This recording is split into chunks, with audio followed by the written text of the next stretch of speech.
et un plaisir pour moi de m'associer à cette activité combien importante pour Haïti et toutes les organisations et prises de bien-être, droits et libertés fondamentaux du citoyen et de la citoyenne. L'initiative d'université d'été pour former les jeunes étudiants et étudiantes, dirigeants et dirigeantes de demain et acteurs et actrices clés d'aujourd'hui, de former également les chercheurs et autres membres des milieux académiques de la société civile constitue une stratégie de mobilisation sur les questions relatives aux femmes et l'empêche de réaliser ses rôles et responsabilités sociales et économiques, à réaliser ses rêves et participer en tant que citoyenne. Ils sont trop souvent les cibles de violences, particulièrement des violences sexuelles, de des situations de conflits armés ou de troubles politiques. Les femmes demeurent principalement vulnérables à l'insécurité. Elles sont victimes de viols collectifs. Elles sont confrontées à toutes sortes de violences, les situations d'insécurité généralisée et les situations de conflit existant entre les gangs armés rivaux dans les quartiers populaires de la zone métropolitaine et d'autres régions du pays. Par ailleurs, notons que les femmes haïtiennes sont au centre de tous les efforts de relèvement du pays. Elles sont le moteur de la transformation et de la résilience dans les communautés. États-Unis, les organisations de la société civile et celles de promotion et de défense des droits de la femme, les institutions nationales au niveau national et communautaire, comme la police nationale, les écoles et les leaders communautaires, pour maintenir cette sensibilité. Il souligne également la nécessité d'intégrer une perspective de genre dans les initiatives de maintien de la paix, de la résolution et de la prévention des conflits, ainsi que d'assurer la protection des femmes et des filles dans les contextes de conflits armés.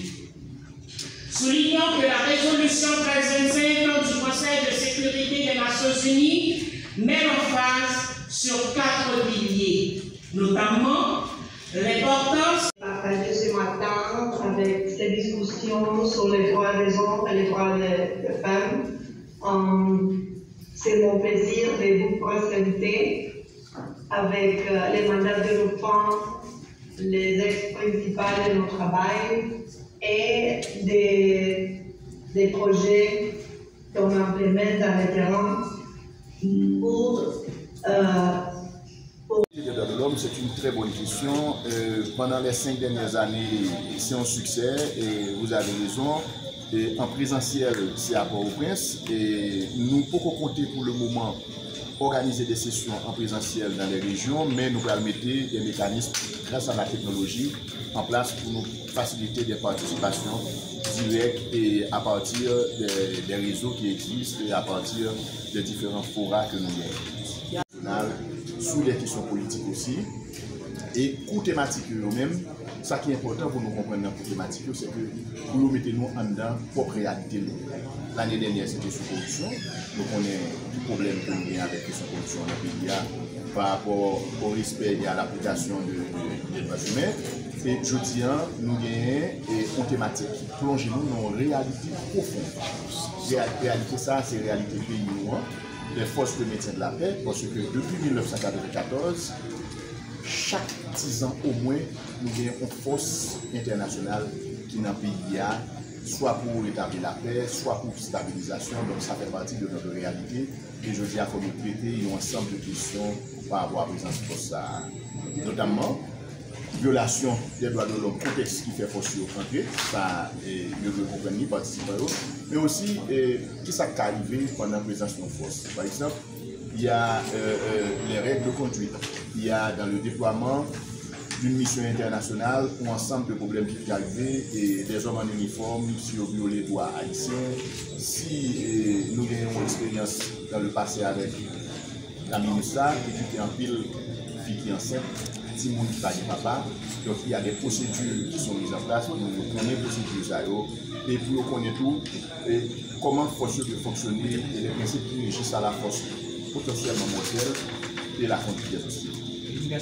C'est que nous dégager une certaine compréhension d'une problématique qui est importante, c'est la problématique de la sécurité en Haïti, problématique de la mauvaise gouvernance depuis 1994, qui expliquait que dans le pays, Haïti, c'est seule région, Haïti, c'est le seul pays qui n'est pas stable, Haïti, c'est le seul pays qui a une présence en force multinationale dans la région.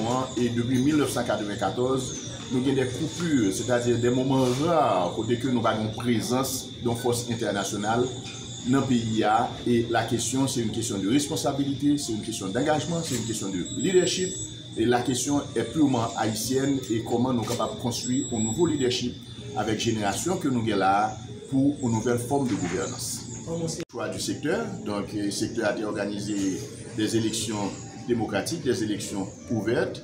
Et le choix de Gédéon Jean, c'est unanime et nous pensons que nous avons pris l'attente de M. Gédéon Jean. C'est quelqu'un qui a beaucoup d'engagement et on attend de le voir à l'œuvre. Est-ce que nous avons participé là? C'est une organisation que le conseil présidentiel a copié dans l'aide que le devrait par le secteur.